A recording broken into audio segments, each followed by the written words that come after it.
A lot of this isn't going to make sense to you, and I'm sorry about that.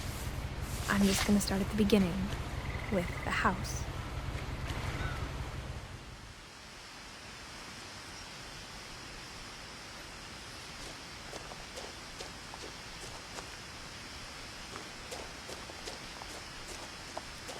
Someone had put up a chain link fence, but it looked like I wasn't the first person to hop it. My brother Milton disappeared when I was 4. It was like the house just swallowed him up.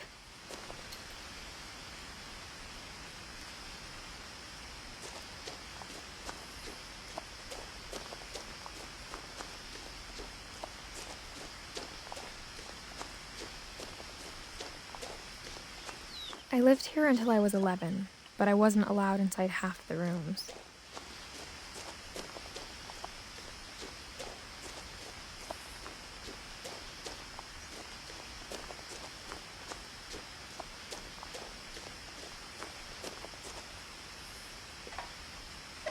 Inside the mailbox were bills from 7 years ago, marked urgent, open immediately.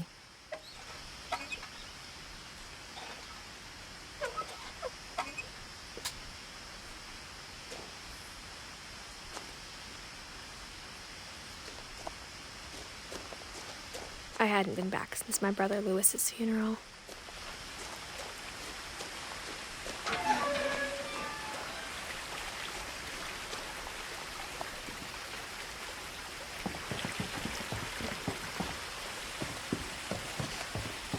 In her will, my mother left me a key, but didn't tell me what it unlocked.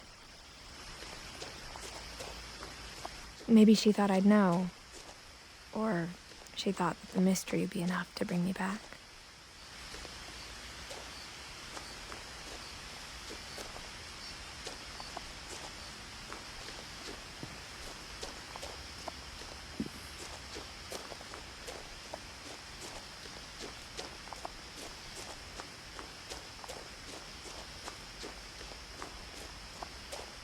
No one had driven this way in a long time, but I saw a few hoof prints.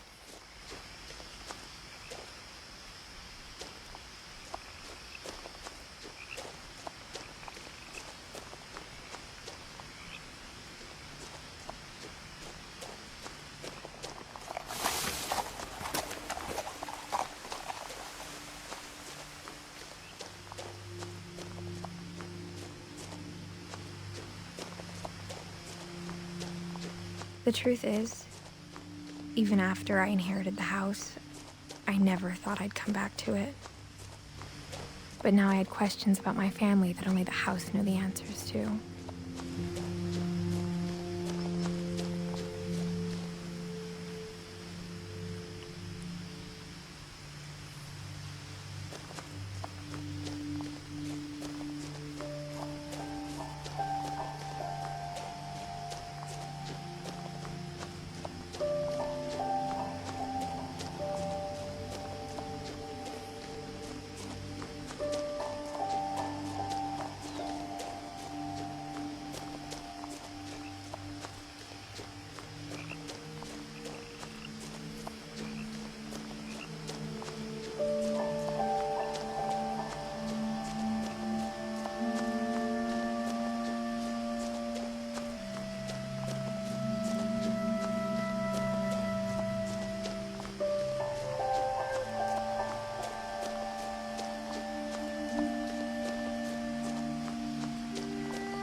The woods around the house have always been uncomfortably silent, as if they're about to say something but never do.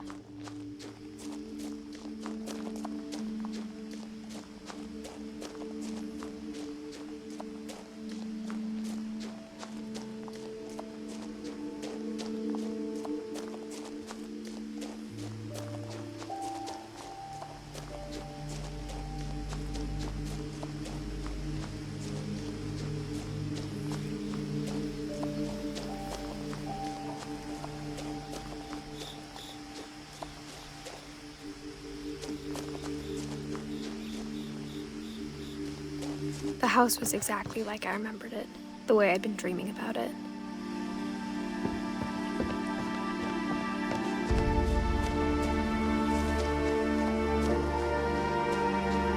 I asked Edie once about the dragon in the pond. She said it had killed her husband. I was 6. It seemed like an odd joke to me even then.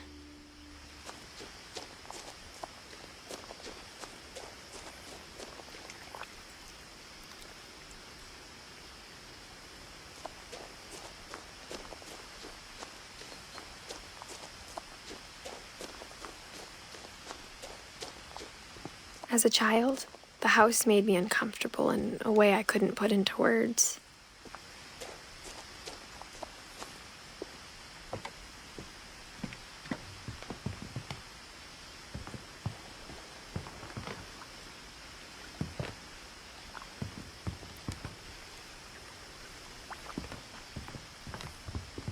Now, as a 17-year-old, I knew exactly what those words were.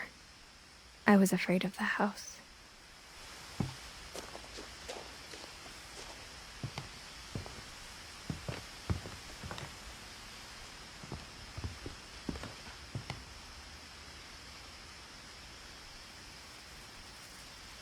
I hoped the key might unlock the front door.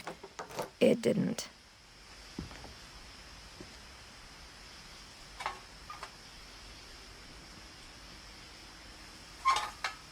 Looking in, I felt like the house itself had been waiting for me.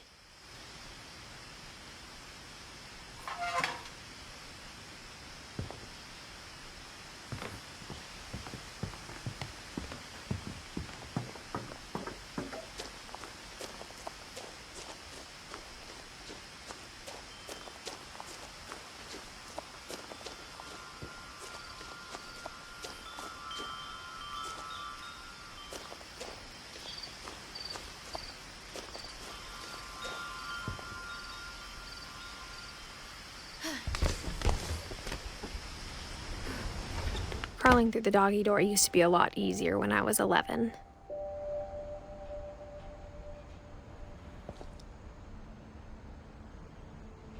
The power had been turned off the night we left.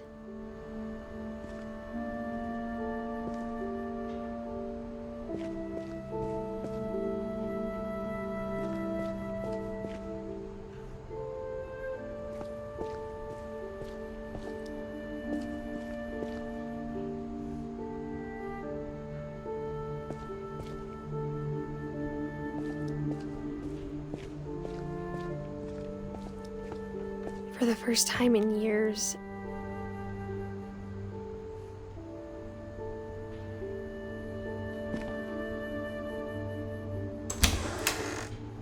I felt like I was home.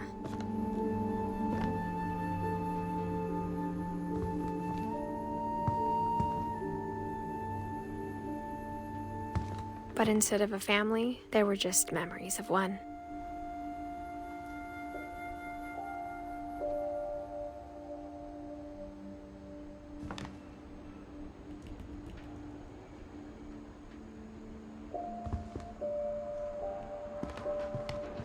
Like how after Lewis started working at the cannery, we all got sick of eating salmon.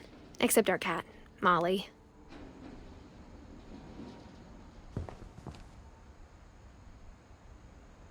Or how only one restaurant would deliver to our house, so we had Chinese a lot.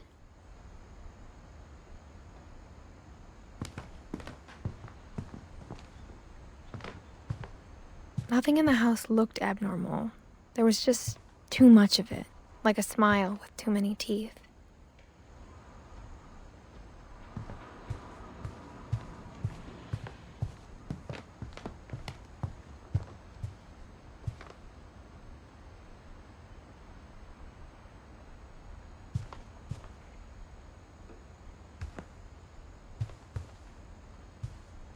The table was still a wreck from the night we left.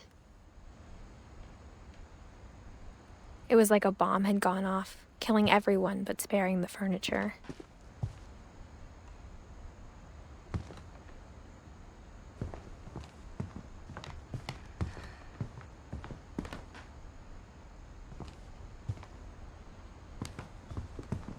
My mom was the only one of us who could imagine Great-Grandma Edie living in a nursing home.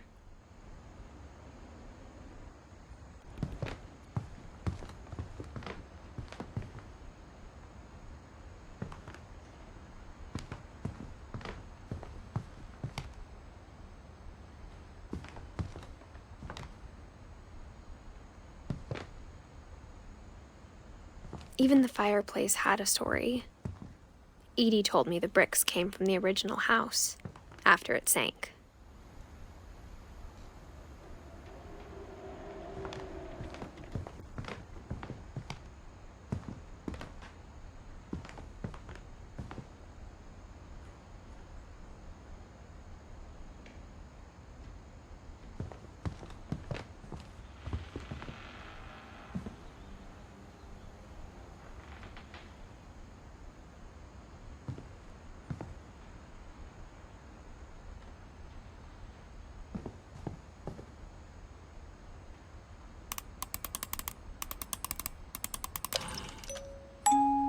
Great-Grandpa Sven built a music box for Barbara, along with the rest of the house.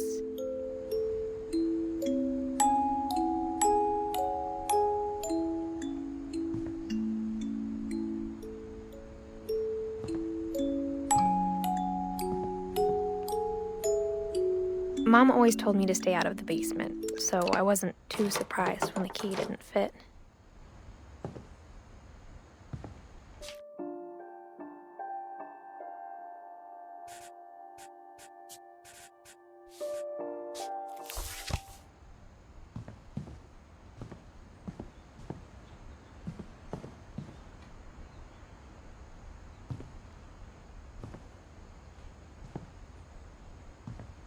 A lot of things got left behind in the whirlwind of that last night. My mom wasn't much of an optimist, but she never stopped believing that my brother Milton was alive.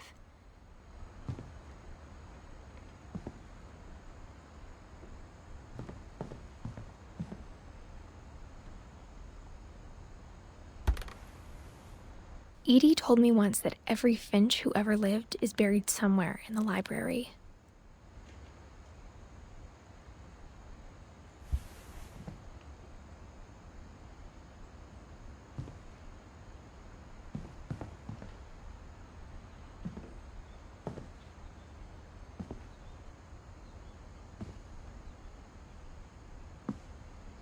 After Milton disappeared, Mom sealed up all the bedrooms. Then Edie retaliated and drilled peepholes.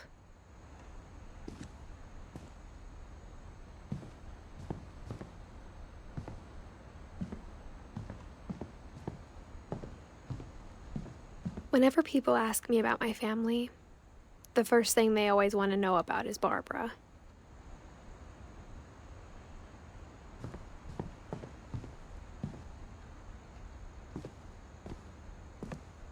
Mom must have locked the third floor stairs on the night we left.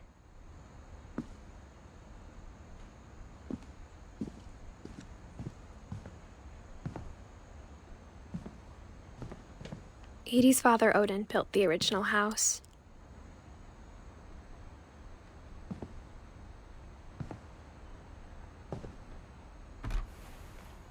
Barbara was a child star for 2 years, until America grew out of it.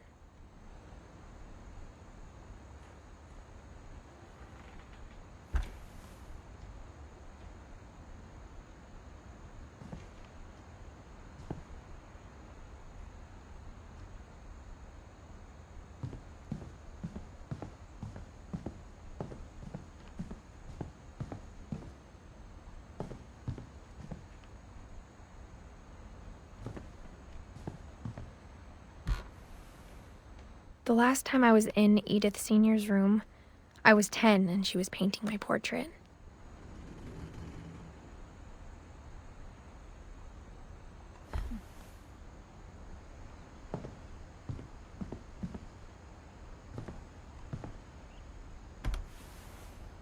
My Grandpa Sam spent 7 years sharing a room with his dead brother, Calvin.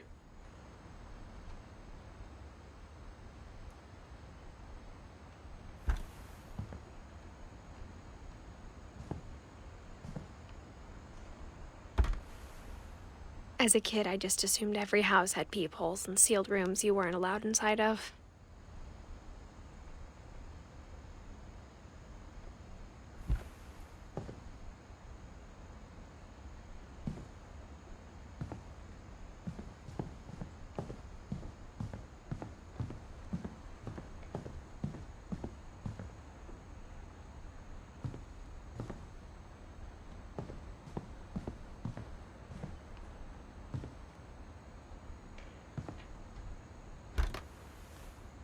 Molly always seemed like a girl I could imagine being friends with, if she hadn't died in 1947.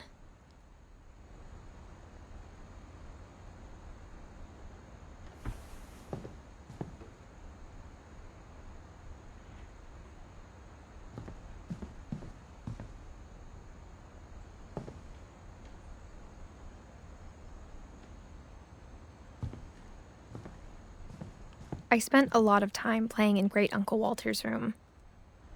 I think my mom sometimes regretted not sealing it up.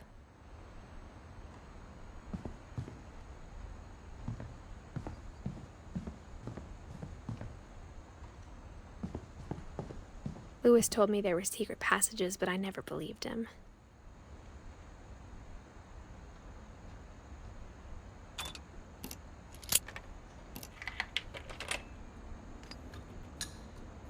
Turns out, my mom was really good at keeping secrets. Now it was time to find out what my mom had been afraid of.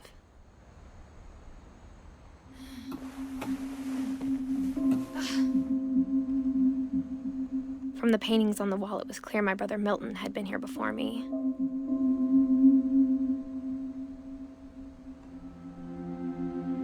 Reading this, maybe it sounds like I had a plan.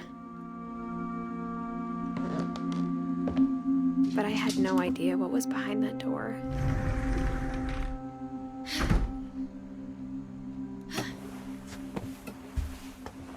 Just like I had no idea where all this was gonna lead.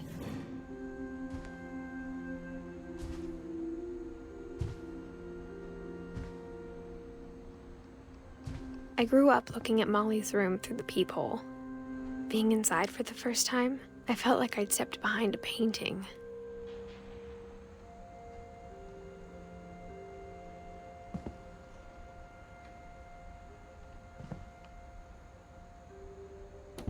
Molly's gerbil had a tiny bedroom with its own even tinier gerbil cage.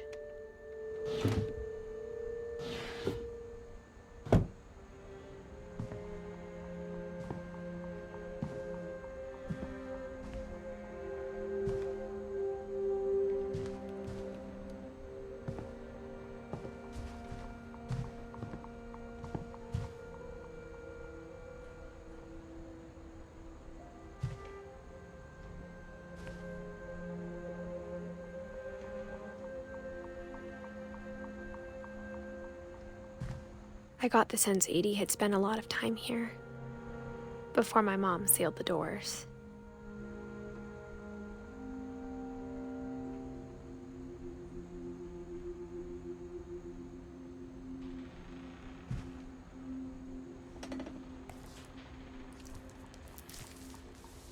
December 13th, 1947. Dear Diary, I'll be gone soon, but I wanted to tell somebody about what's gonna happen. It started when Mom sent me to bed without dinner. I woke up and I was starving, so I looked around for something to eat.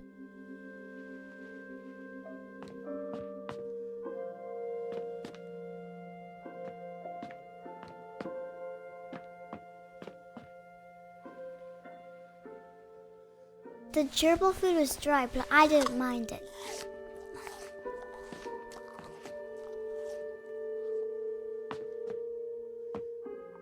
My Halloween candy was all gone.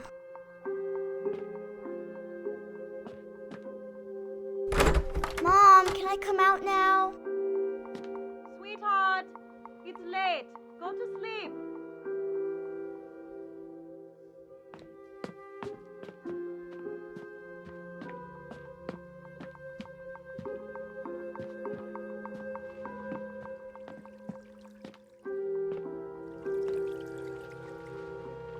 I thought about eating Christopher, but I held back.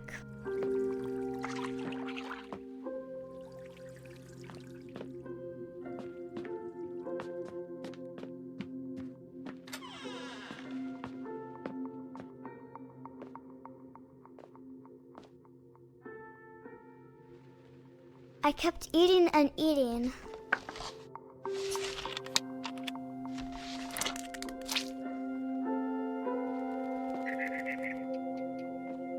I ate a lot of things that night.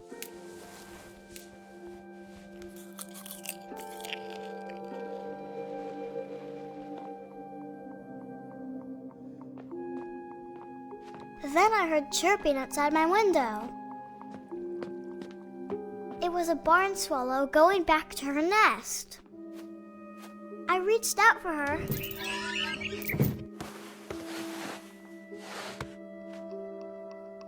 And suddenly, I was a cat.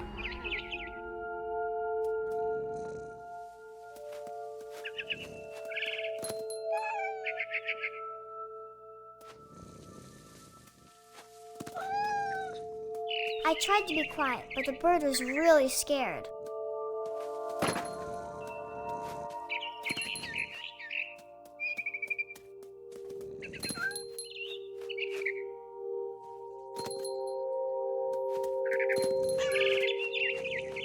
Mom and Dad didn't even look at me.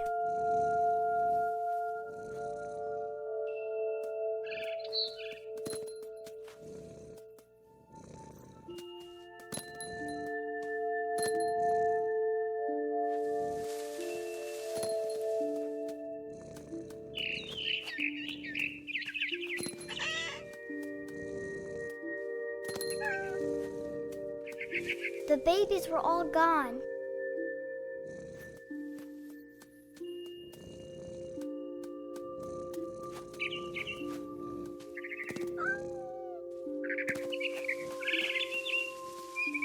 I jumped and I almost got her.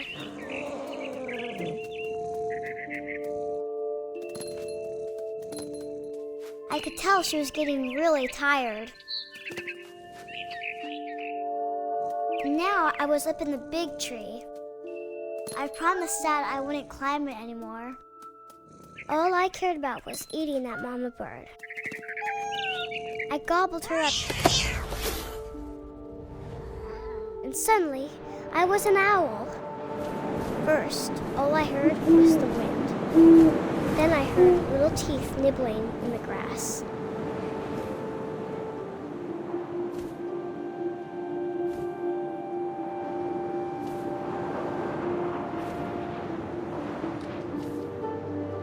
Rabbits.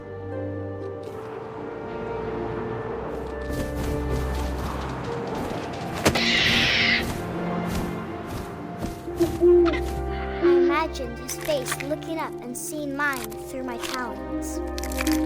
I swallowed him up, and I didn't chew one bit.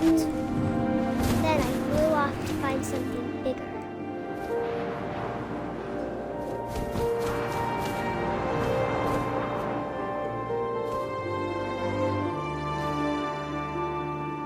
A mama rabbit.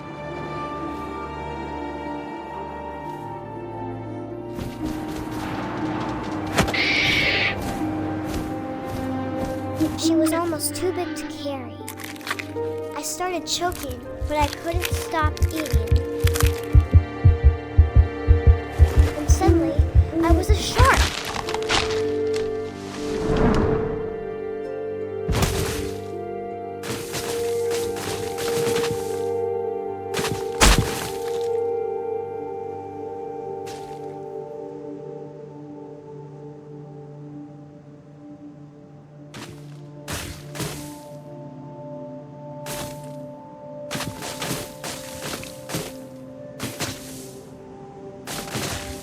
I rolled off a cliff and into the ocean.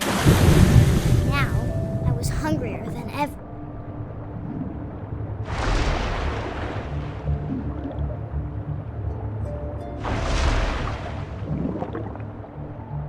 I wanted fat, juicy seals.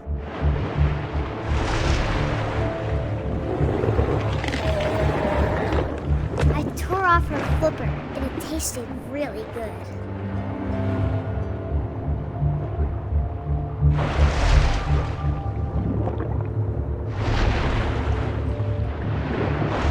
I grabbed on tight.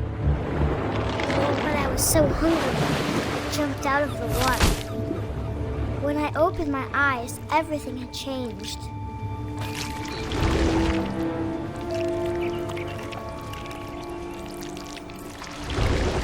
Now I was a monster, and I smelled people everywhere.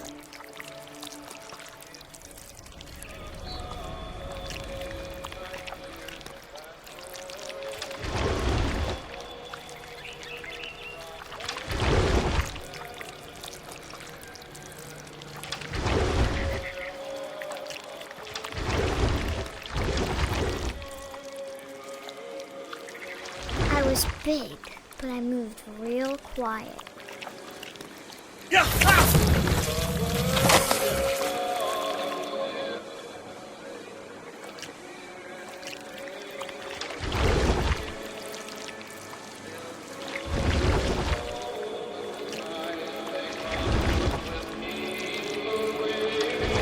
I wanted to stop, but also I didn't.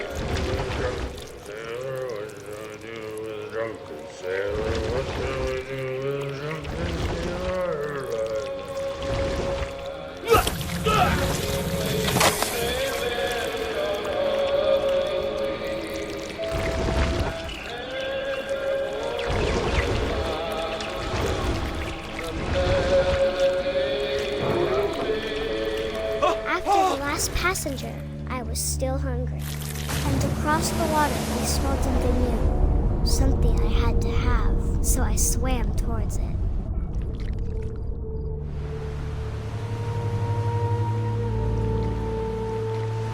I slithered onto the sand, and the good smell went into an old pipe.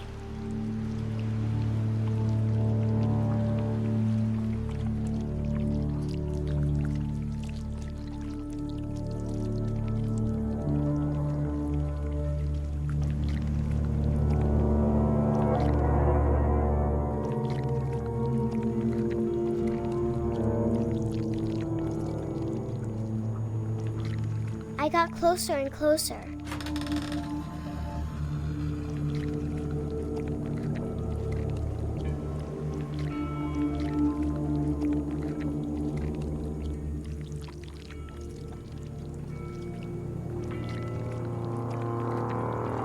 All of my stomach started growling. And suddenly, I was me again. I held my breath for a long time, but I couldn't hear anything. I think it's waiting for me to fall asleep. But it's not going to wait much longer. It needs to feed, and we both know I will be delicious.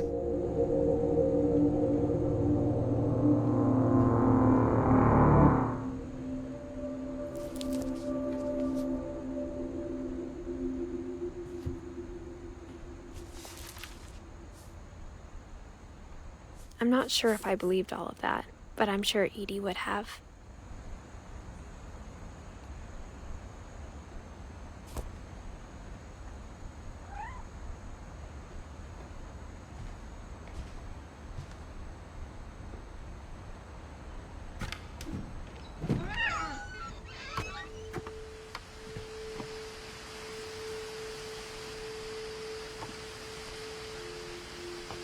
This will be obvious later, but my mom never told me any of these stories. Edie would have, but Mom didn't like bringing up the past. Though, when we adopted a stray kitten, she was the one who named it Molly.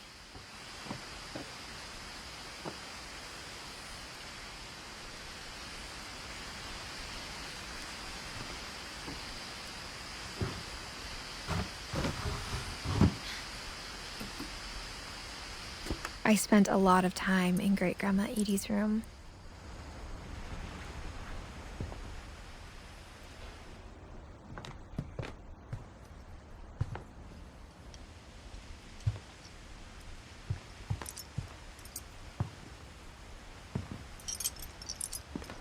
Edie knit me a new pair of gloves every year, just in time to replace the old ones.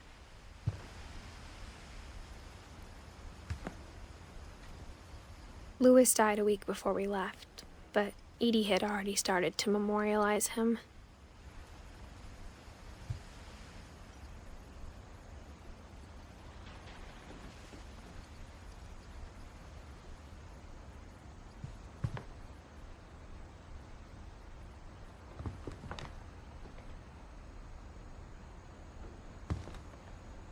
Her room was like a museum.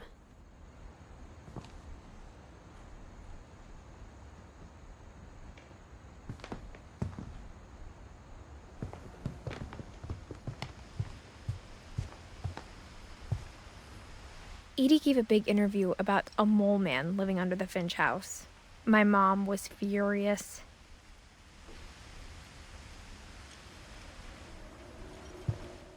I hadn't thought of myself as Edith Jr. for a long, long time.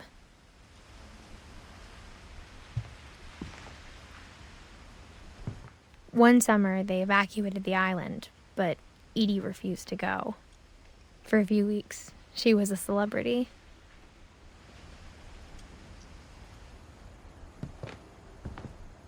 When Edie told people Sven was killed by a dragon, she could also have said he was building a dragon-shaped slide that collapsed. She could have, but she didn't.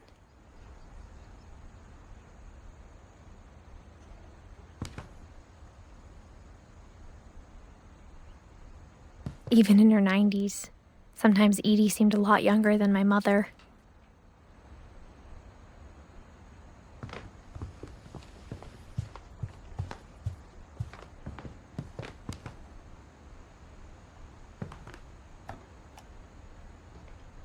For 500 years, the Finches have been famous throughout Norway for their fortune and misfortune. Odin Finch buries the latest victims of the family curse, his wife Ingeborg and their newborn son, Johan.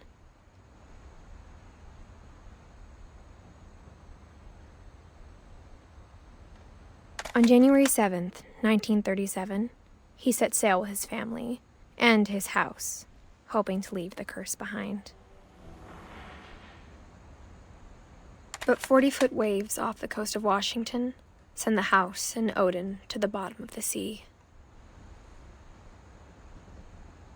Odin's daughter Edie, with husband Sven and baby Molly, step ashore on their new home, Orcas Island. Odin Finch is the first to be buried in the new family cemetery. His daughter Edie is already dreaming of a new Finch house.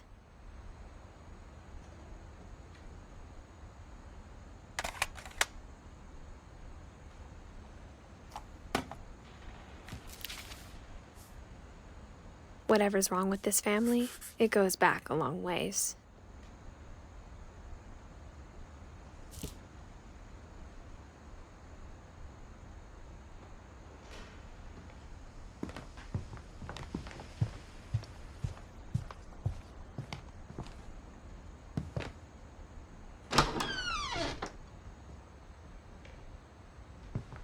The only trace Grandpa Sam's first wife Kay left on the house was the pink bathroom. It was a pretty big trace.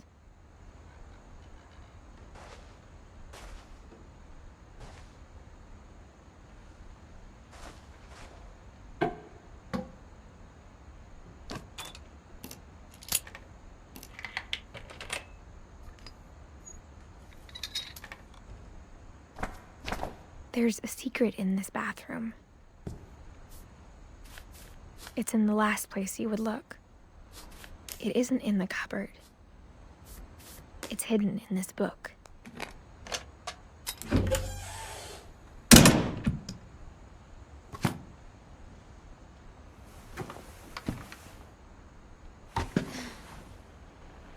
Sven gave Sam an old camera he'd refurbished. He never put it down.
I knew Grandpa Sam had a twin.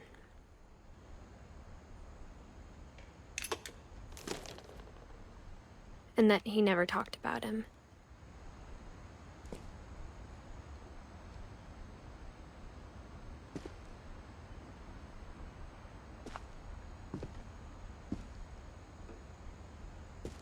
I guess my grandpa didn't like history any more than my mom did.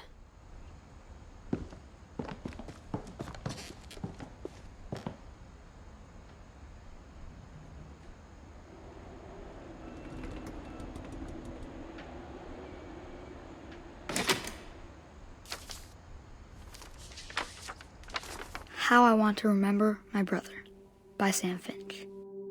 The thing I remember is that when he made up his mind, that was it.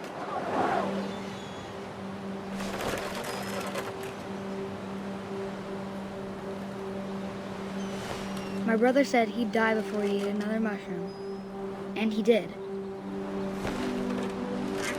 At Barbara's funeral, we swore we'd never be afraid again, and he wasn't.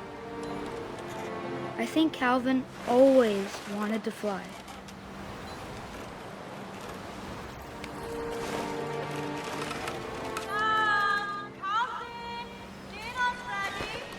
Coming! But that day, he finally made up his mind to do it. I told him going around was impossible. Maybe if I hadn't said that,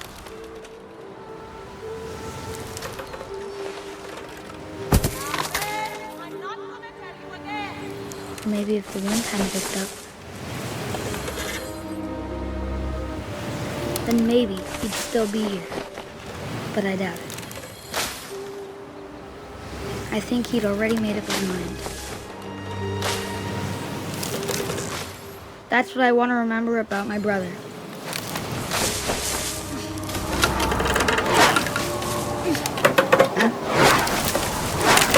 The day he made up his mind to fly. And he did.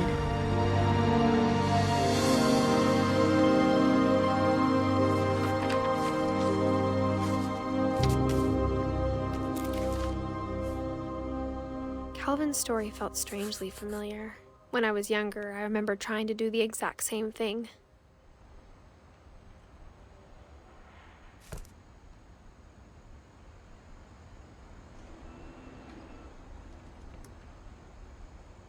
After the funeral, Edie roped off Calvin's half of the room.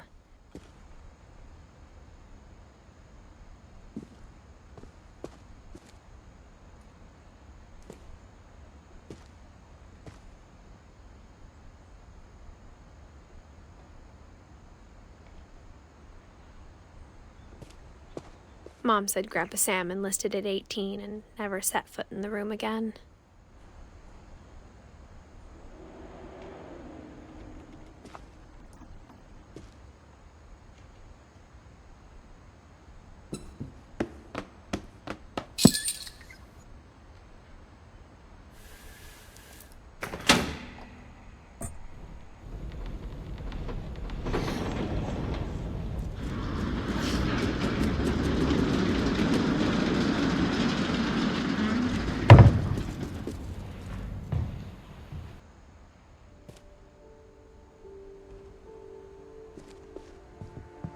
The passages were a pretty tight fit.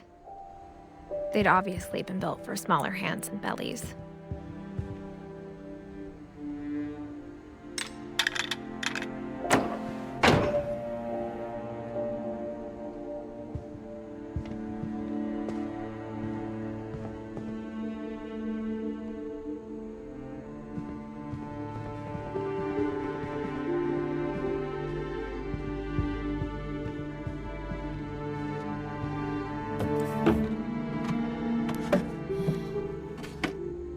Growing up, I always thought of Barbara as a child star.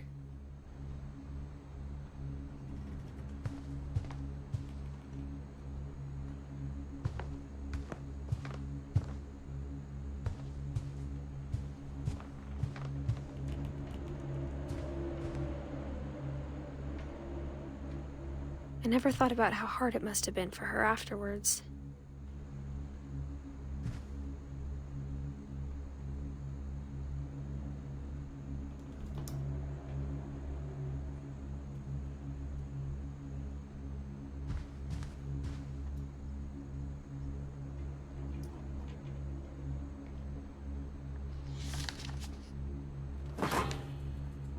Of all the stories people wrote about Barbara's death, I'm surprised Edie saved this one.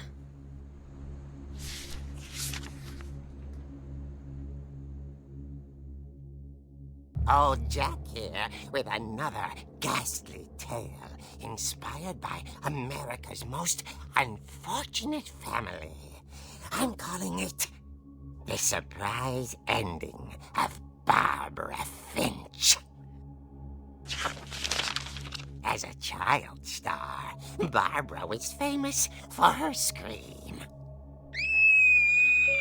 Now at 16, she was all washed up, a has-been. But in a lucky break, she'd been asked to perform her signature scream at a local convention for monster movie fans. It was just the boost her career needed. Unfortunately, her scream hadn't aged well. Getting better. I think you just need the right motivation. Her biggest fan and current boyfriend, Rick, was about to demonstrate when... Now that was a great scream. It was Barbara's father, Sven. He'd slipped into a table saw and had to be rushed to the emergency room. So Barbara got stuck babysitting her youngest brother, Walter. Her convention comeback was canceled. Okay, I'm hearing frustration, but I'm not hearing terror. What if I tried... A gang of hoodlums in Halloween masks have been terrorizing Orcas Island tonight. Police are urging residents to... That came from the basement. You're right! Also, I loved your delivery on that. Why is your basement door locked? Because my dad likes making puzzles and secret passages. There's a key hidden in the music box. The secret is to keep winding and winding until finally the key pops out. Thanks, babe. I'll be back in a sec. 20 minutes later, Rick hadn't returned. So Barbara went to look for him, right on cue. She reached for the music box.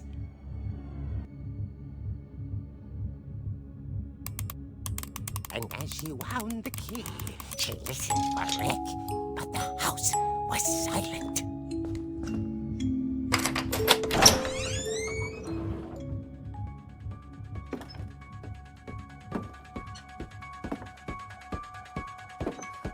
She found Rick's crutch and imagined the worst.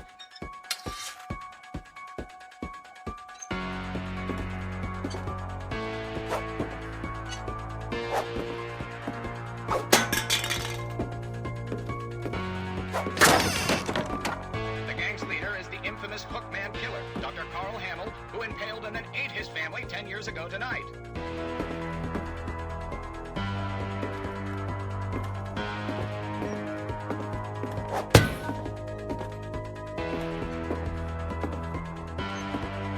The old fridge rattled and grew still.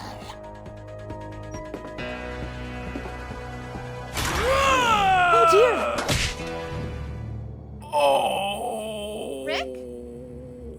Barb, relax. I was just trying to scare you to help you find your scream. Well, I'm not scared, Rick. I'm furious. Then act furious. All I'm getting from you now is that you're hurt and confused and She threw him out, but she kept a little something to remember him by. Barb, have you seen my other crutch? And she was still holding it when she fell asleep watching the late picture show. Hours later... Barbara! Walter, what's going on up there? Ah! Okay, I'm coming up, but if this is a trick, you're dead, Walter.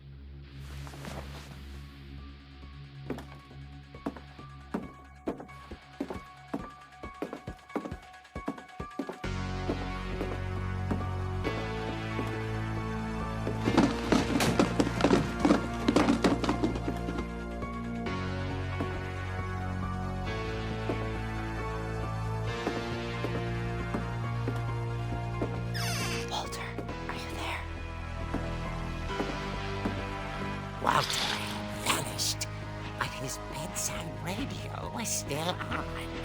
Orcas Island police describe the man as 6 feet tall, with a steel hook for a hand. Residents are urged to lock all doors and windows and notify the police of any suspicious activity. Barbara turned, saw the hook man, and was speechless.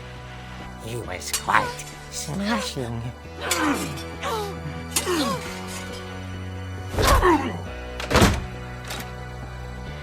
And whoever he was, he couldn't get enough of Barbara. Okay, Barbara, there's gotta be another way out of here. That night, she played her part beautifully.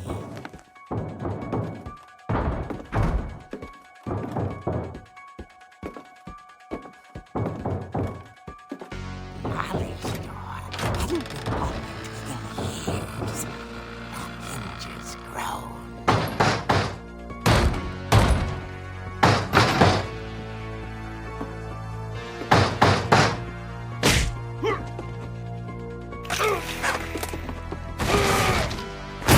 He wasn't moving, but she sensed the story might not be over yet.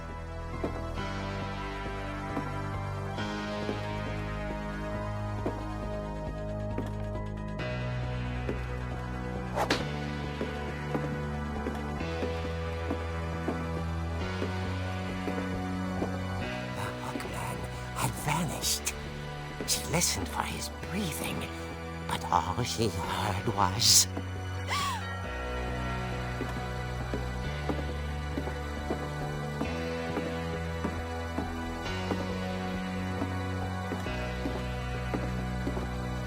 someone at the door was dying to speak to young Barbara. At the door, she heard whispering. Was coming from inside the house.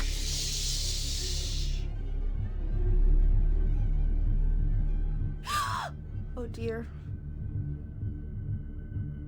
Surprise! Bravo, Barbara! You were wonderful! The monsters had come to surprise her. For Barbara, it was a dream come true. Then she saw what kind of monsters they were, and she realized what was about to happen. She was going to be famous. And with her final breath, Barbara Finch gave the performance of her life.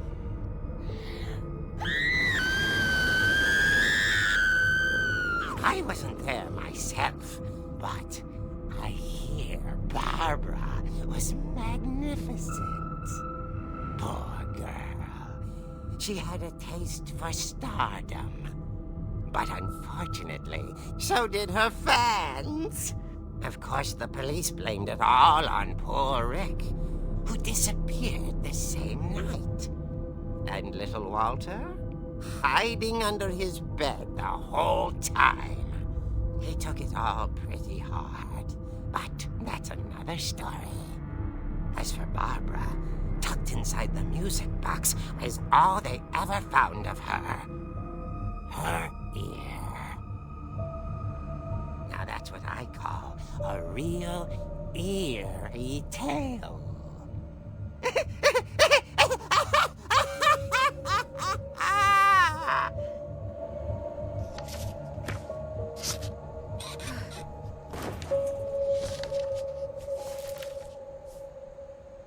Edie told me all Barbara wanted was to be remembered, as absurd as that comic was.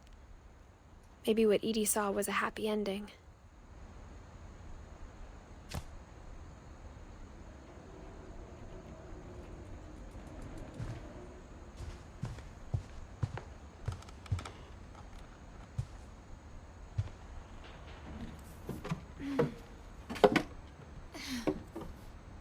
I guess now I know why Mom didn't like me playing with the music box.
Mom said the basement was off limits, unless I wanted another tetanus shot.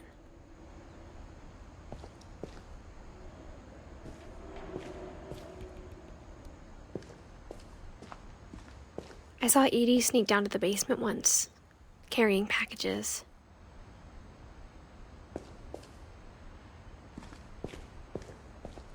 I thought maybe she was hiding presents.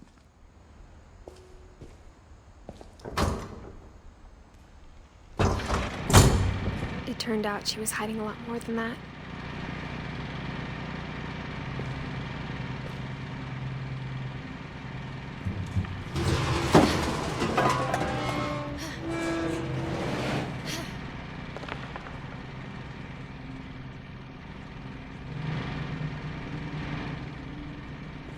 I remember asking Mom once about where Walter had gone. She said after Barbara died, he got as far away as he could.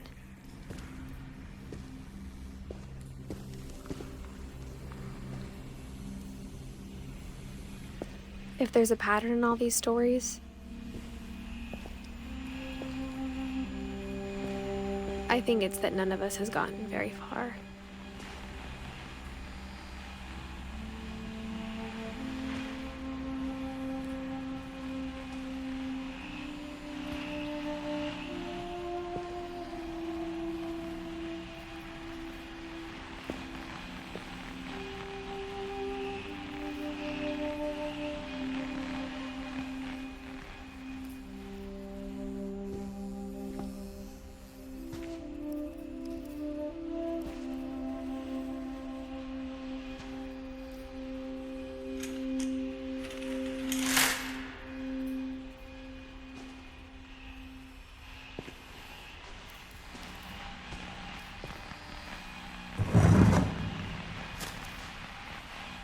Goodbye, everyone. I can't believe I've been down here for 30 years. On that first day, after the shaking started, I didn't think I'd survive a week.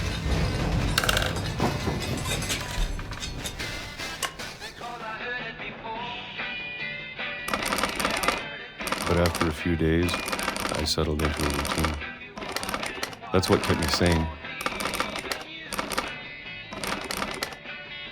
Having a schedule, living for today. I always expected to be dead tomorrow. But if you wait long enough, you get used to anything.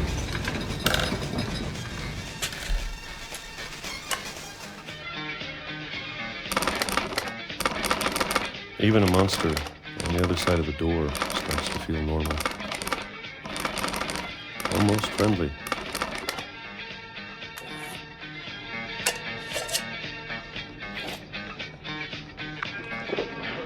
And then one day, everything just stopped. Whatever that thing was, it was gone. Maybe you got tired of waiting.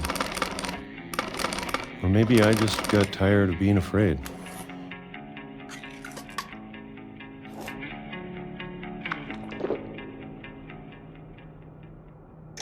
It's been a week now, the longest in 30 years. I'm done waiting. I have to leave while I still can.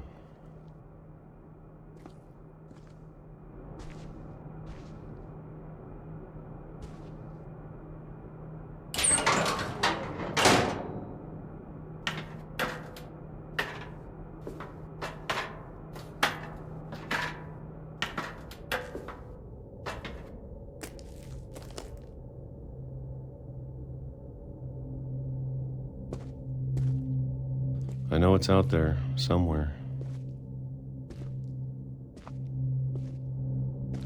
Whatever killed Barbara and Molly.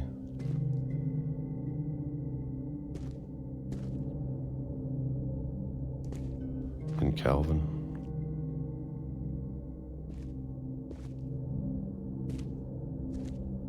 Maybe this is all a mistake. But I need to stop living the same day, even if it kills me.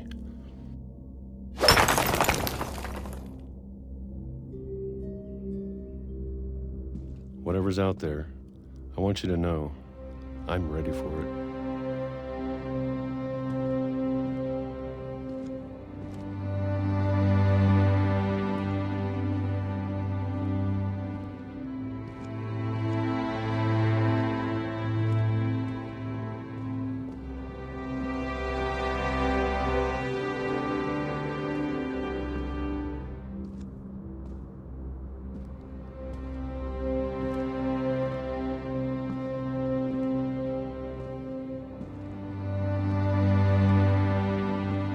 I'm going to appreciate all of it, especially the food. I don't mind if I only have a year left. Or a month. Or a single week. I'd be happy with one new day. I can already imagine the sun on my face.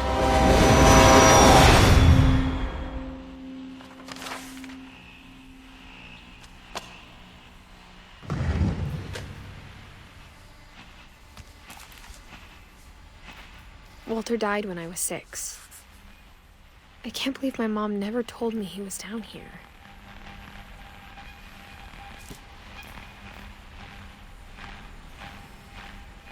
I'm sure my mom was trying to protect me.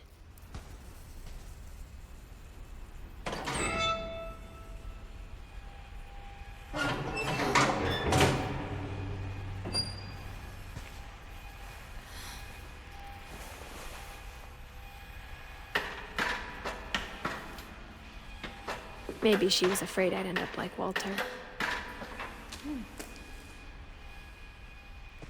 But if she never told me about an uncle under the house, I can only imagine what else she was hiding. I don't want to make the same mistakes she made. Trying to bury something that's still alive.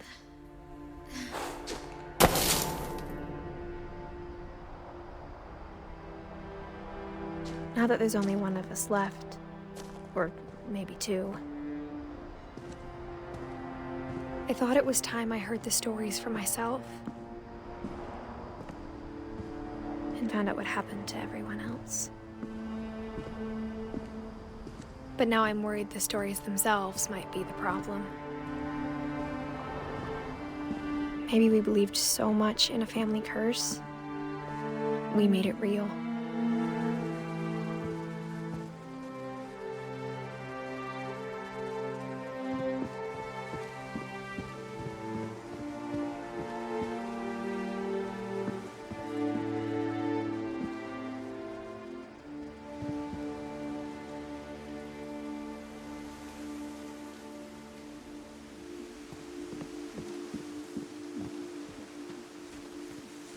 I don't know if I should even be writing this.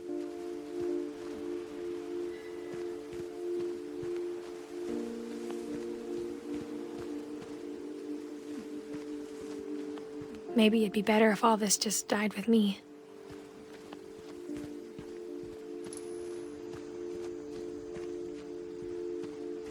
But I thought you should know about your family.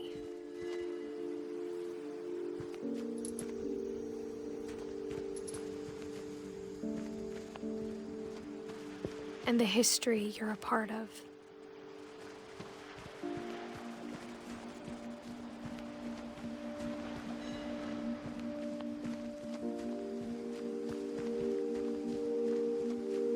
Though to be honest, I feel as lost as you probably do right now.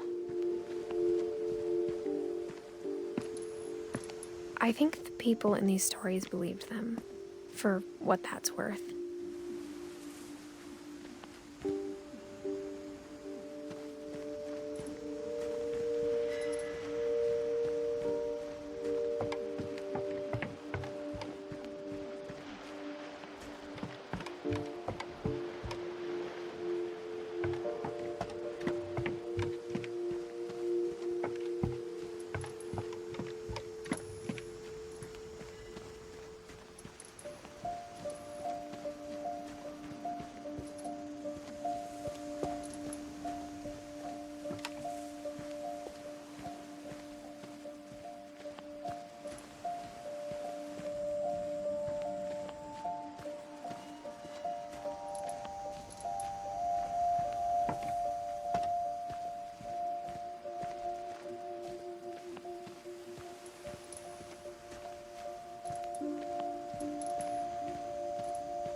And when you look at the house, that history of imagination and stubbornness and madness, any of it seems possible.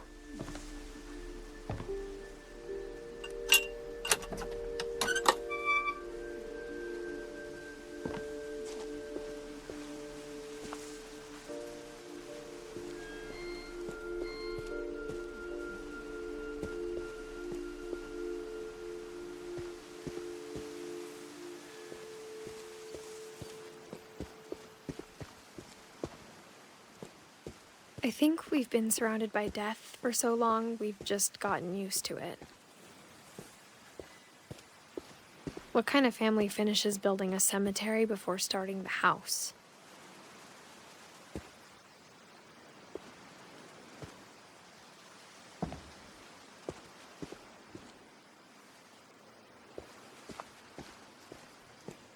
It's embarrassing for me to admit this, but the pet cemetery made me more uncomfortable than the human one.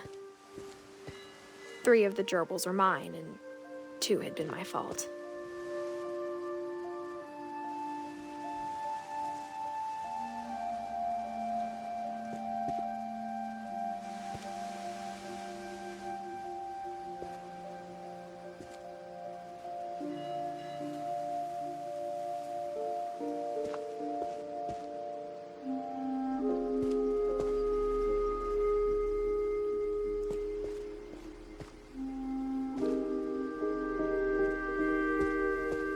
Sven built the house, but it was Edie who designed the cemetery.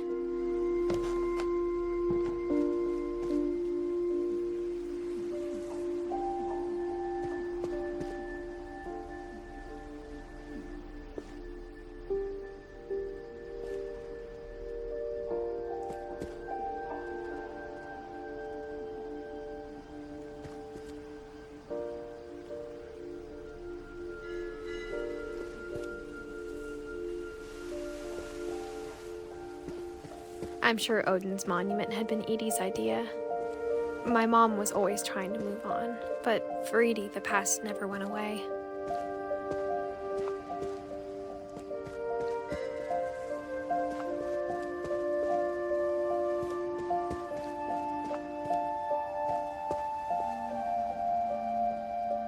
She could see it poking out of the water at low tide.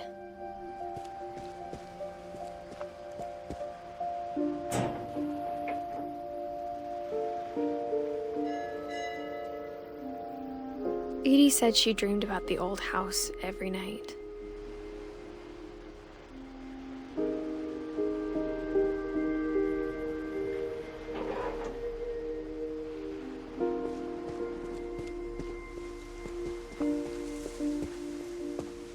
Edie's side was always easier for me to understand.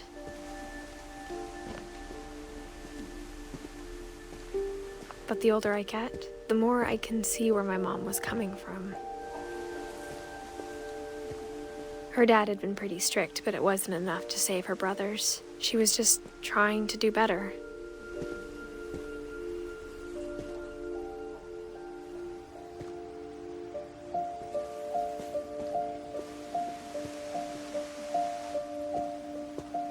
She lost 2 of her brothers, just like I did. I get why she tried so hard to protect us.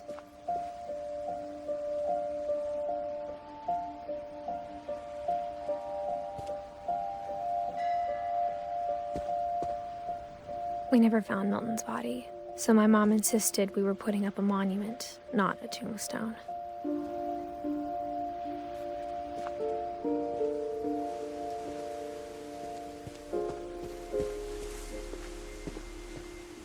There's so many things I wish I could ask my mom now. Part of me thinks this is what she wanted all along. For me to come back someday and find everything out for myself.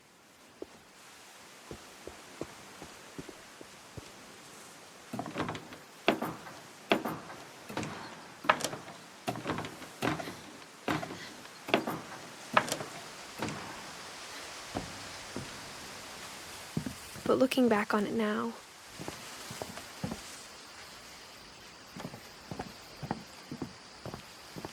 if she told me there was going to be so much climbing, I never would have come when I was 22 weeks pregnant.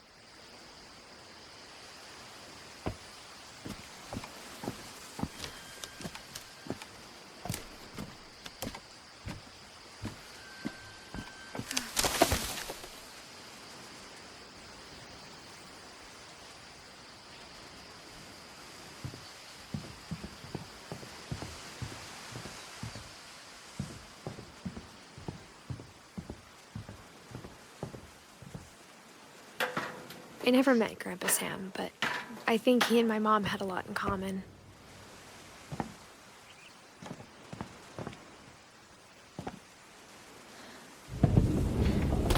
They were both pretty intense.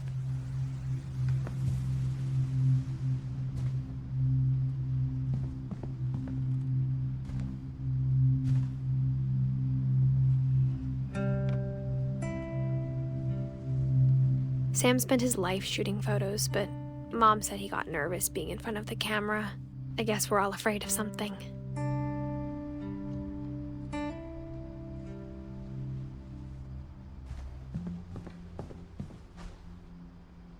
Instead of hiding from death, Sam seemed to go out of his way to meet it.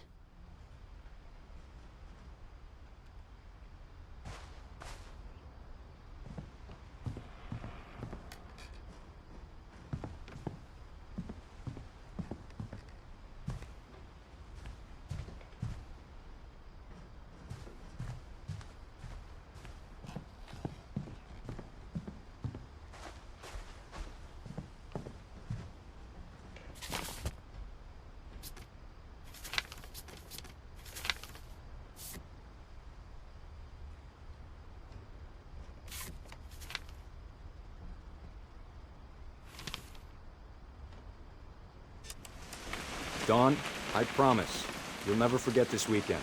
Yes, sir. These memories are gonna last a lifetime. Am I gonna have to shoot anything? It's a hunting trip, Dawn. Shooting is strongly encouraged. Perfect. It's gonna rain the whole weekend, isn't it?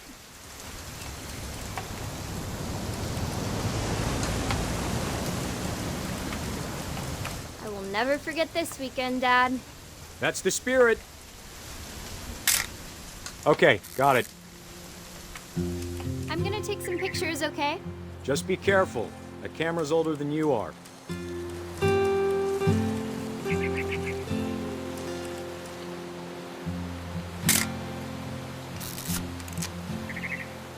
You're right, Dad. It's starting to clear up. Still freezing, though. Aw.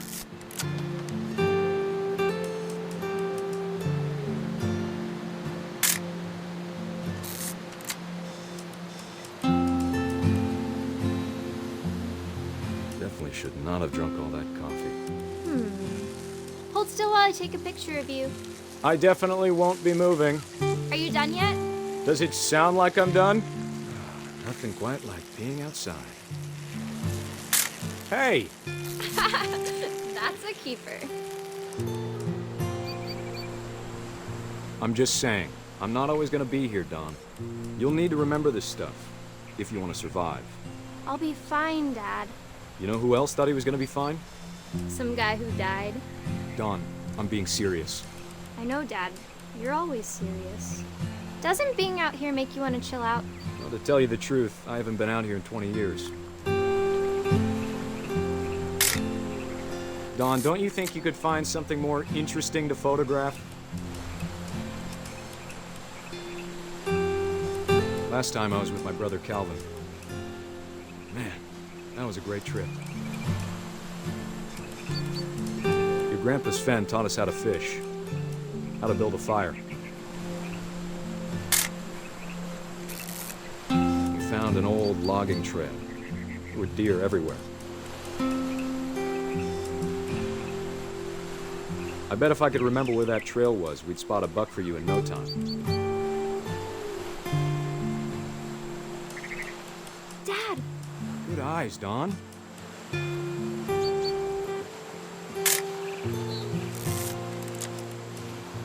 Before you take the shot, let me get a picture of you.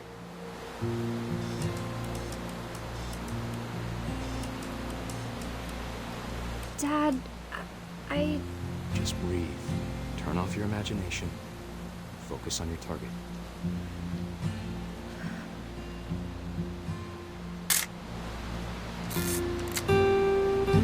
Let me get behind you. Do I have to do this? Dawn, you don't have to do anything. But if you want to survive, you need to be strong.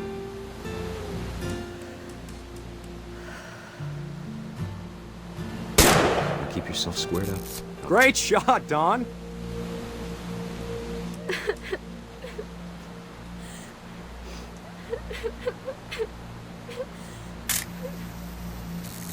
I'm proud of you, Dawn. Always remember that, okay?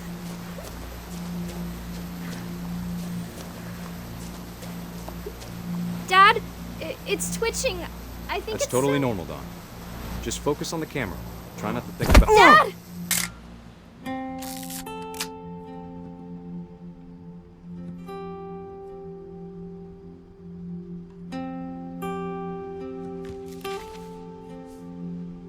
Of all these stories, that's the one I wish most that my mom had told me.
After Sam died, my mom and Edie got really close.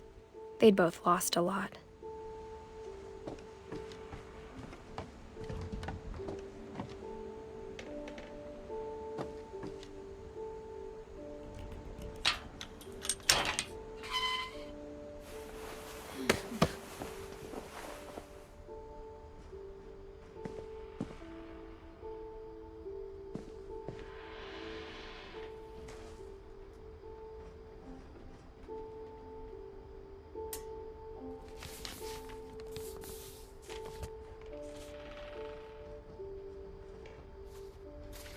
Dear Kay, do you remember the way Gregory used to laugh when he thought he was alone?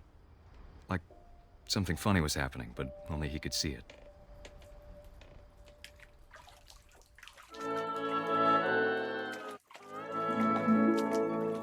I think he saw things the rest of us don't.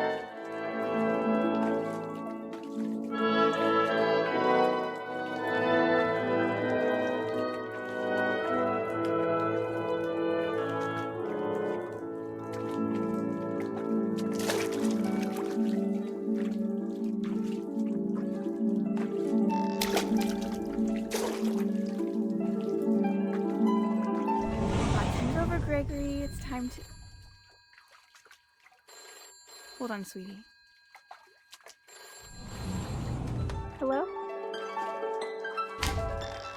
Sam, I told you I don't want to talk right now. I wonder what he saw. What his world was like.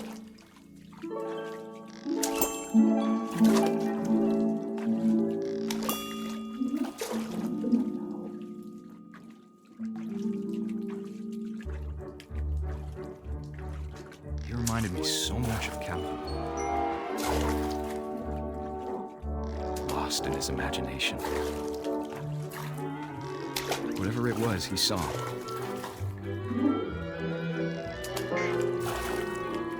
It sure made him happy.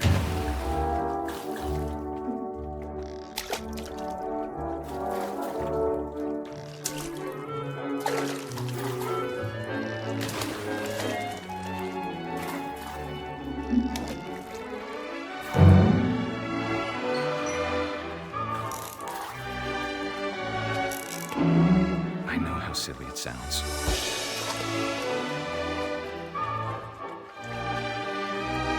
But I worried about a baby being too happy. But I could feel him slipping away. Sorry about that, Gregory. I know you did everything you could. Maybe if I hadn't called that night. Damn it. Hold on, I don't want Gregory to hear this.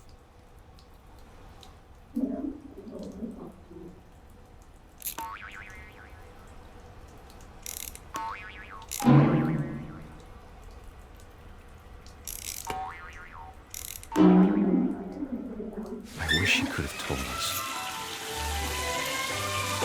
about the world he saw.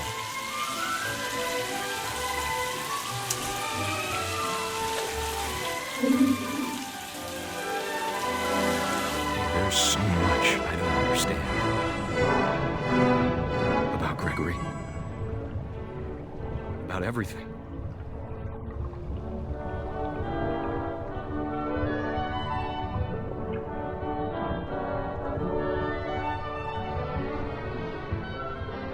But I know what happened wasn't your fault.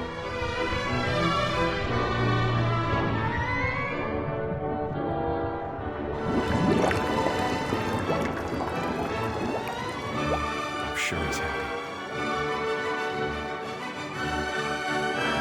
And he'd want you to be happy too.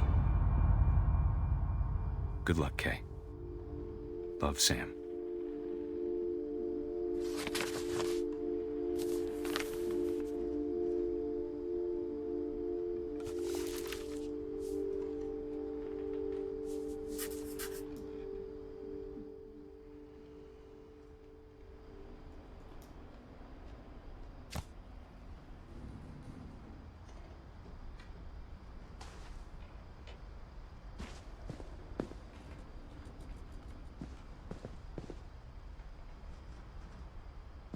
can't imagine my mom ever writing poetry, and yet...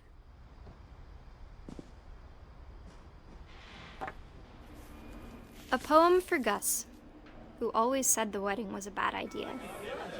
Our father never hit us kids, at least not very hard, before the day my brother said with teenage disregard that he'd be dead before he'd see a wedding in our yard.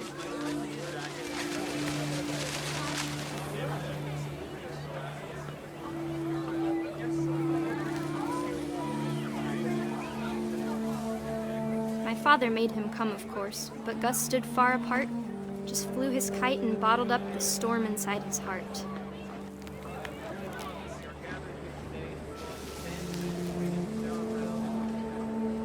I tried to talk him out of it, but though he'd never met her, "We don't need a stepmom," were the words that I now pronounce you husband and wife.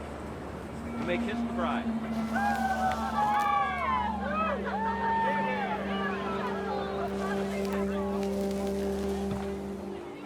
When the time for photos came, Dad ordered him to come here.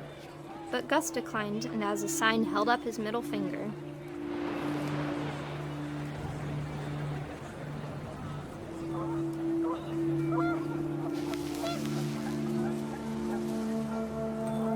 The wind picked up, and panicked geese appeared and quickly went. What all the humans did that day was go inside the tent.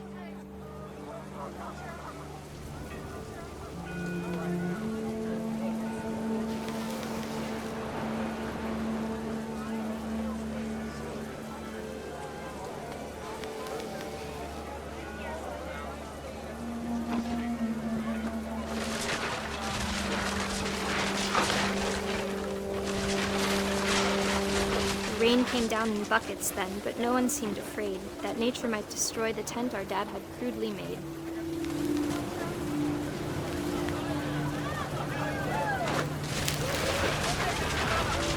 The thunder sounded much too close and full of angry power, but all my father said to this was, "Make the music louder."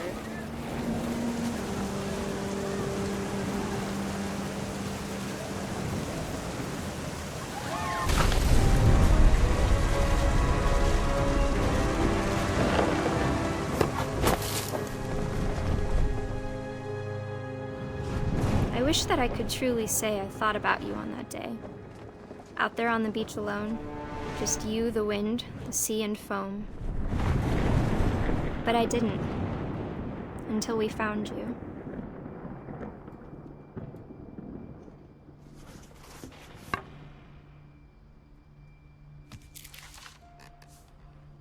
She never talked about him, but Mom told me once if I was a boy, they were going to name me Gus.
My mom moved up to the loft after her brothers died. At the time, it was as far away as she could get.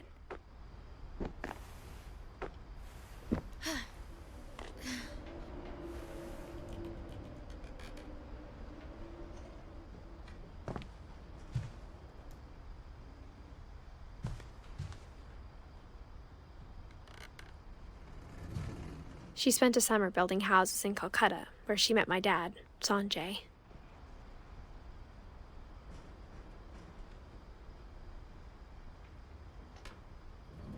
My mom moved to India a week after graduation and got a job teaching English. Louis was born a year later.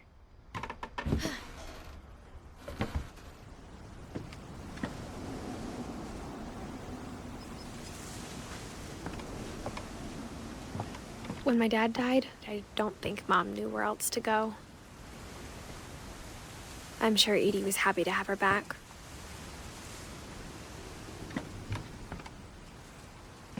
And to see kids in the house again.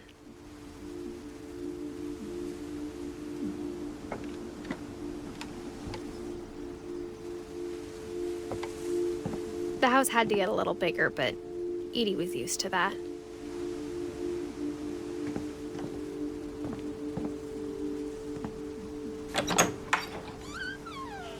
And for a while, things were good. Almost normal.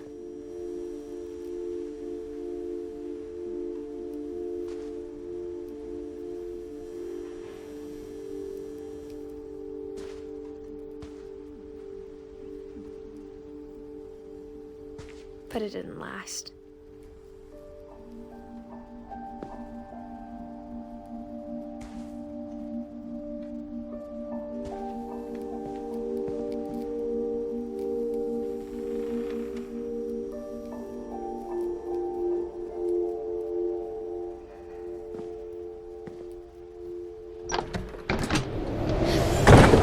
The beginning of the end was Milton's 10th birthday, when Edie gave him a castle.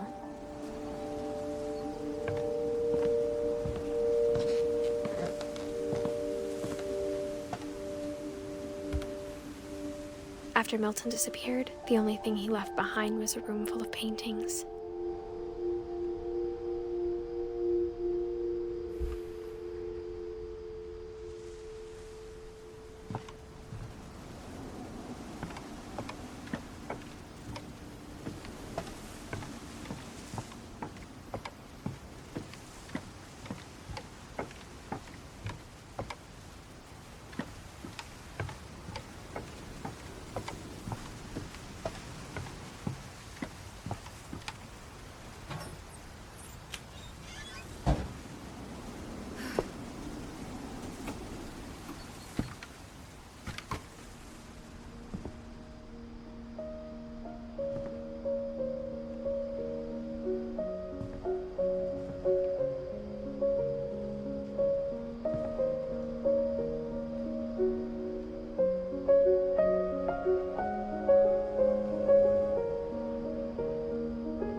Milton Finch in The Magic Paintbrush.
I was 4 when Milton disappeared.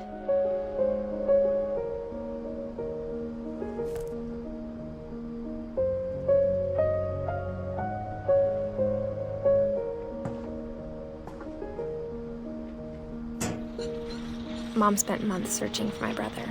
Then she sealed the doors.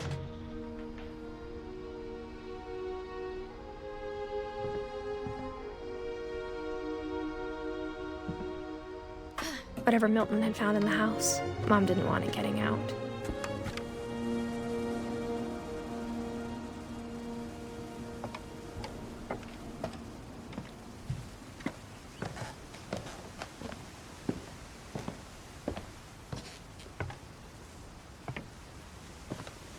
Mom definitely blamed Edie, but I think Louis blamed himself. After he graduated, he just spent more and more time in his room, until Mom got him a job at the cannery.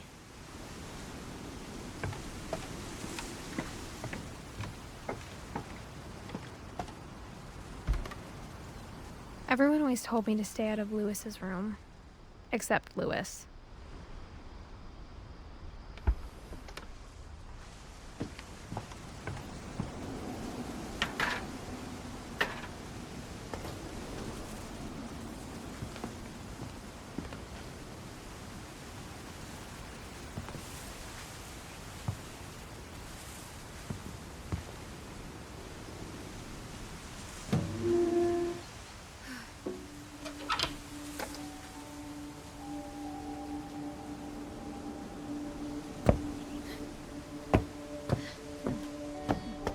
Louis's room smelled very, very familiar. That part of him lived on.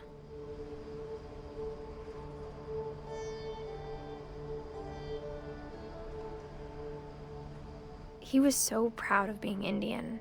I think for him, it was a way to be something other than just a Finch.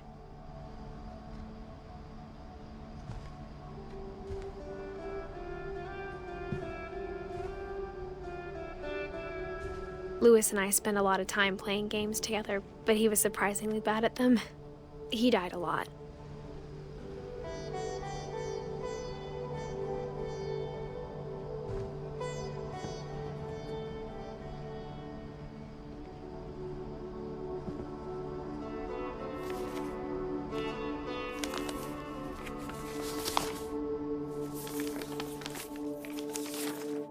Dear Mrs. Finch, as Louis's psychiatrist, I can understand your desire for an explanation. As I see it, the trouble began in January, shortly after we convinced your son to seek treatment for substance abuse. Newly sober, I believe Louis first noticed the monotony of his daily life.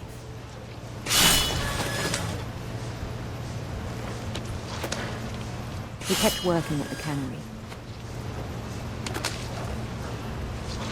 but he withdrew part of himself. In our sessions, I saw the same behavior. His mind began to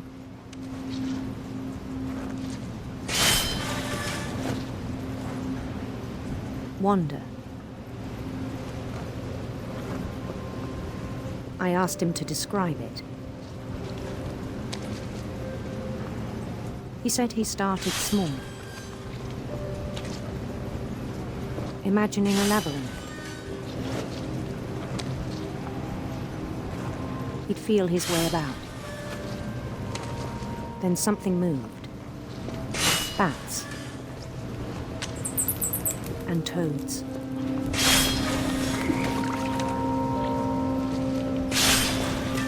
And things that have not names. He knew it was all in his head.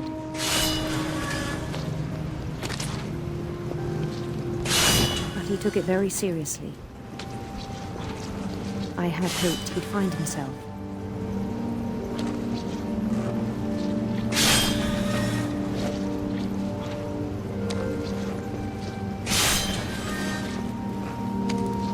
But he found something more. I worried about him then. Daydreaming at the cannery. I spoke with his boss. But he said Louis had become a model employee. Methodical, tireless, focused.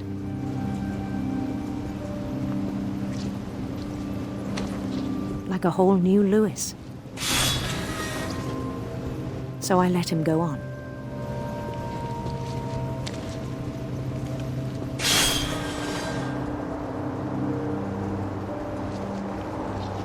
I even encouraged him. It seemed very promising at first. He told me he'd made a new friend.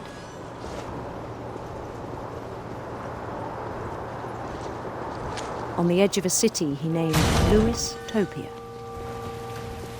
built the city up slowly, brick by brick. Then he made musicians.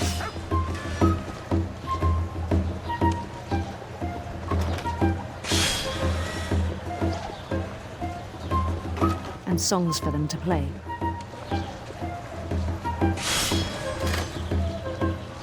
He talked about starting a band.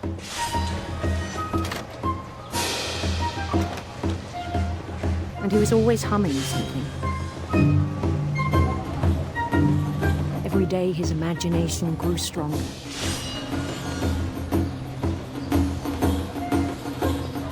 He no longer spoke at the cannery.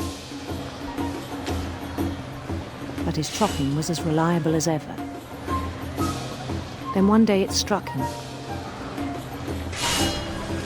that all the cheering crowds, even the stones under his feet, were all in his imagination, so he could do whatever he wished.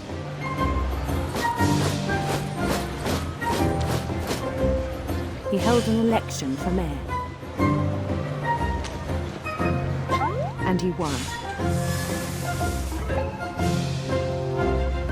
They begged him to stay, but his mind was already wandering. It became a game for him.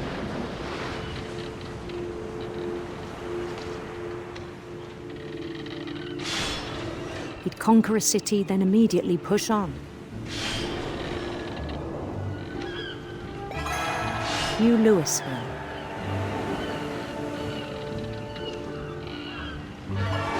St. Louis.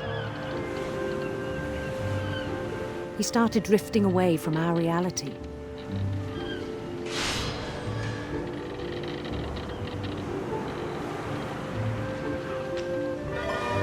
Minneapolis. Until one day he forgot to go home from the cannery. Even as his mother pleaded with him, part of Louis kept sailing on.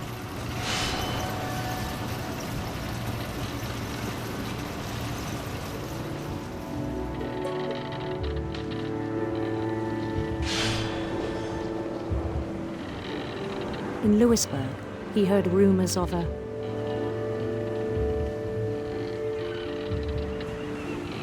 handsome queen.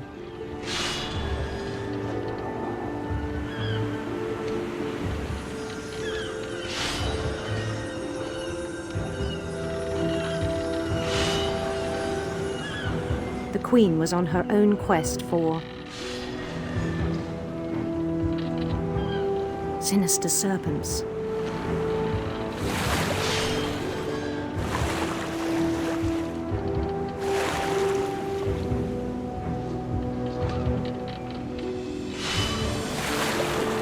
Followed the sound of her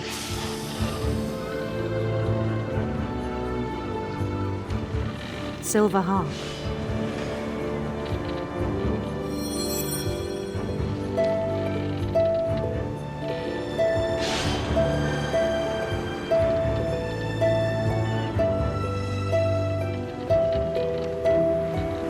His chase led him to a golden palace east of the sun and west of the moon. Even then, his logic remained sound.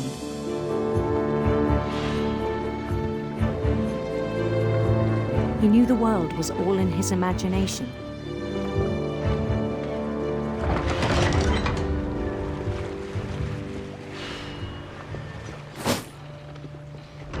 But he was so proud of having created it. In his own eyes, he'd become something greater than a king.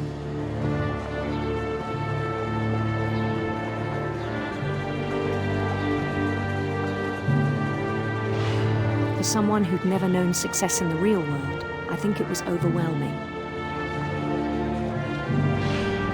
And then it struck him that the real Louis was not the one chopping salmon, but the one climbing the steps of a golden palace.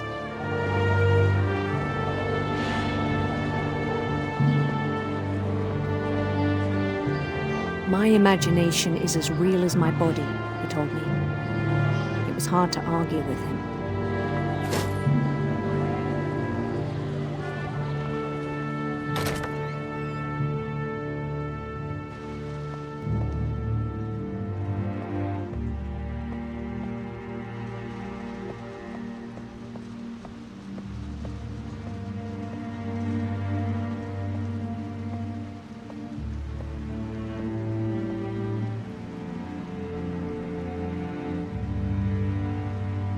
He began to forget the world we know.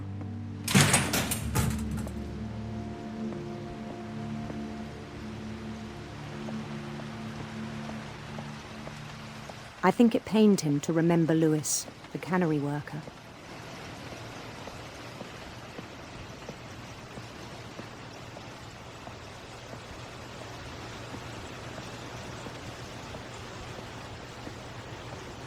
He began to despise the man with a royal contempt.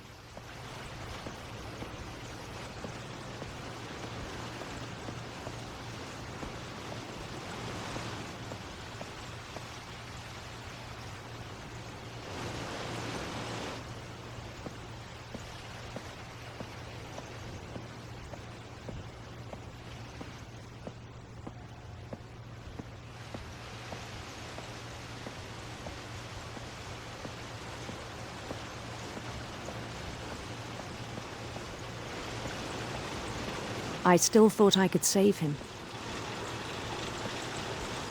Even after he said he was being crowned king over all the lands of wonder. The palace would be packed with his companions.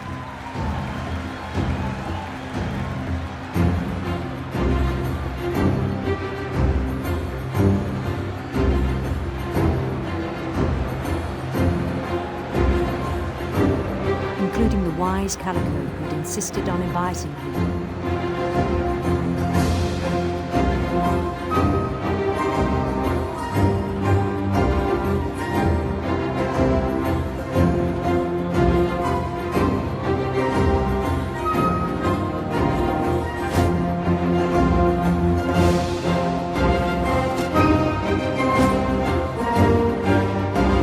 His queen waited, holding his crown.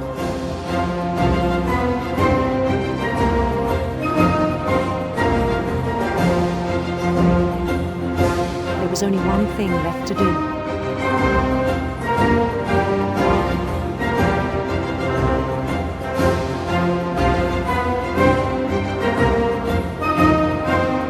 Bend down his head.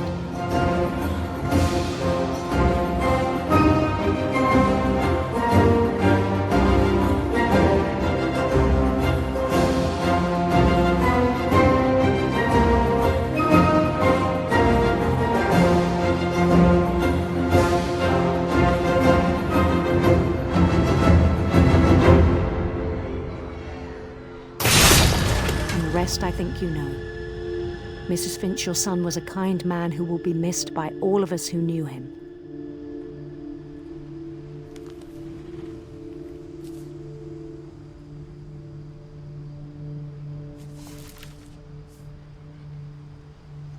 My brother was really cool. I wish you could have met him.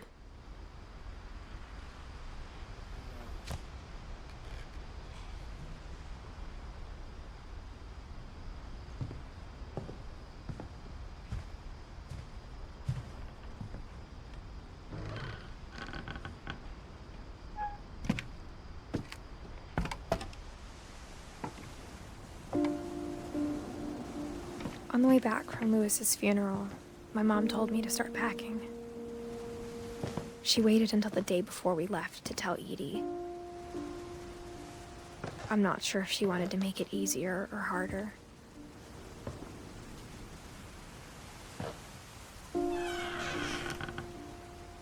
I wish we'd stayed.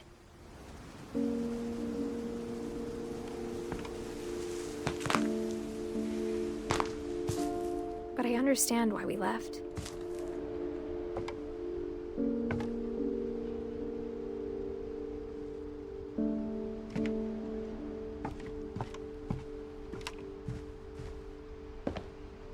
My mom ended up leaving everything behind.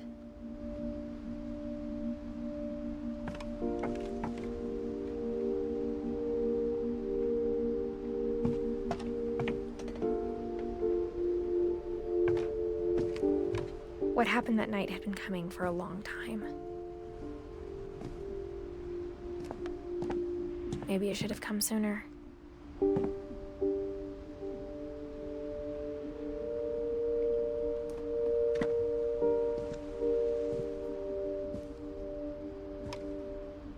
But it had to end one way or another.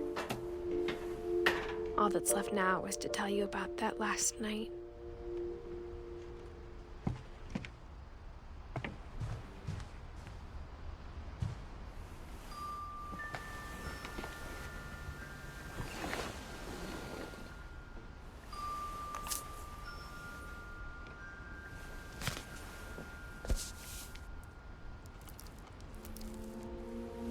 That whole last day, Edie just watched us pack and didn't say a word.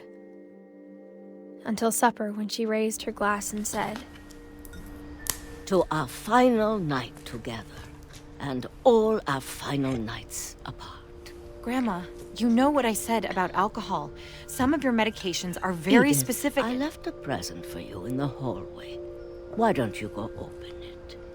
The grown-ups have to argue now. I'm sorry, you're right. We're all leaving tomorrow. Let's just enjoy our last... I'm not leaving. Edith, you're excused.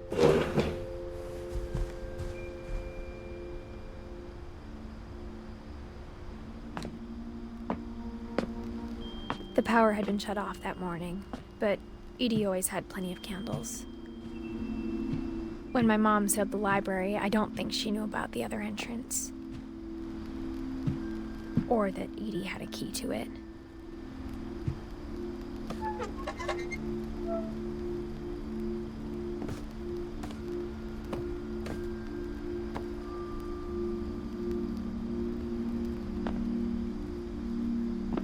That thing you're afraid of isn't going to end when you leave the house.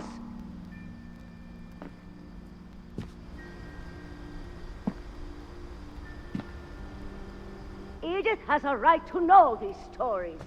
My children are dead because of your stories. I think it's best if Edith and I leave tonight.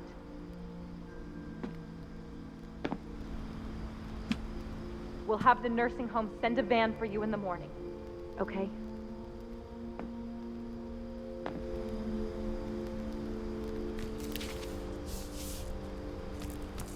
Dear Edith, there's so many stories I wish I could tell you, but there's only time for one. This is about what happened on the night you were born. That night, the tide went way, way out. It was the first and last time I ever saw the old house aground. There'd been an earthquake out in the middle of the ocean. They called it the lowest tide in 1,000 years. God, it smelled awful. You know, I've seen that house every day of my life.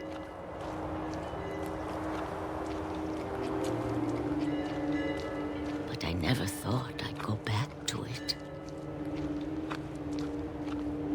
When the fog rolled in, I lost my way.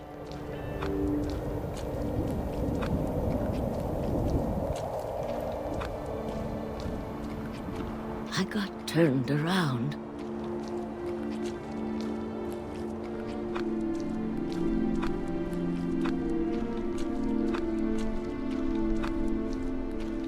For a while, I wandered.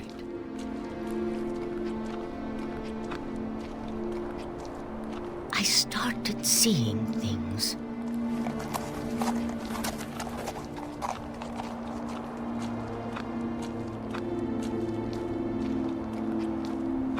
Things I'd forgotten had ever existed.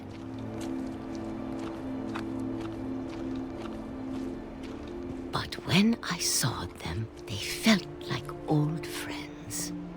That night, a lot of things came back to me. Or maybe I came back to them.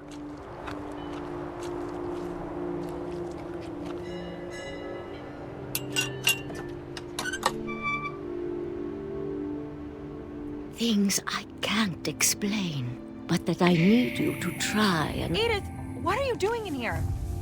It's mine. Edith! Mom, you're gonna rip it! Let go! I kicked and screamed, but Mom dragged me to the car. I never saw Great-Grandma Edie again. The next morning, the van came to pick her up, but she was already gone. After that, we moved around a lot.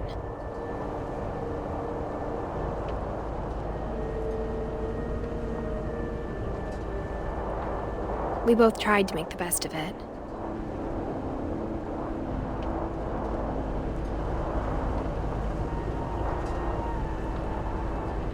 A few years went by.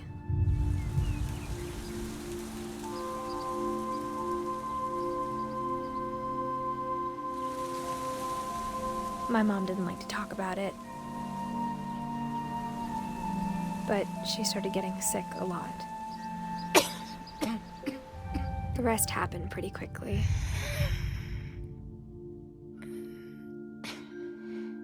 She got better for a while, and then she didn't. And then I was alone.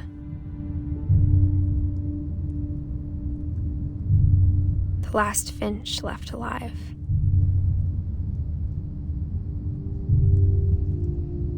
Until I found out about you.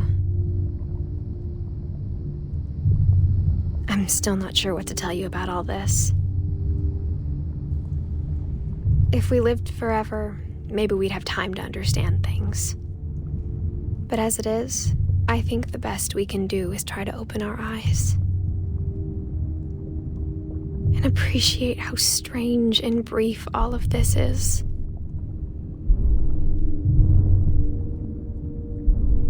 This journal was supposed to be for you. But now I hope you'll never see it. I just want to meet you and tell you all these stories myself. But I guess if you're reading this now, things didn't work out that way.